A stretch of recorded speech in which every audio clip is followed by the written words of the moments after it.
Je vais vous donner quelques indications pour finir le devoir maison sur la boîte à deux dimensions.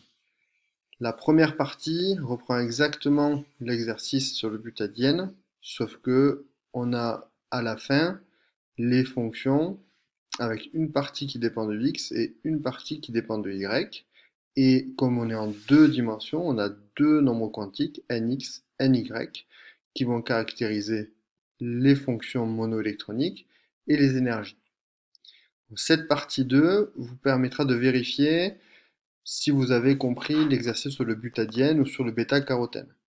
C'est exactement la même stratégie, sauf que cette fois les fonctions d'onde monoélectroniques sont ces fonctions phi de xy et les énergies monoélectroniques associées sont ces énergies epsilon.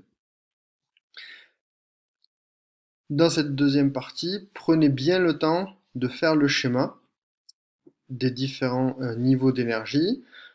Pour simplifier les calculs, vous pouvez poser que h carré sur 8m est égal à 1 et vous pouvez laisser les deux distances en angstrom. Juste pour faire le schéma, c'est pas grave, vous ferez l'application numérique précise plus tard.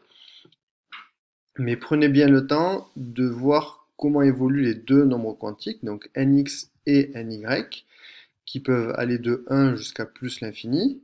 Donc vous allez démarrer par nx égale 1, ny égale 1, ça c'est la plus petite valeur de epsilon, et progressivement vous augmentez la valeur de nx ou de ny indépendamment, et vous allez pouvoir dessiner les différents niveaux de ces fonctions monoélectroniques. Donc ce schéma est bien important à dessiner, et donc ensuite vous considérerez ces deux nombres quantiques nx, ny, et le nombre quantique ms qui caractérise le spin pour positionner les électrons, écrire les configurations électroniques et déterminer la structure électronique de l'état fondamental et du premier état excité qu'on vous demande un petit peu plus tard.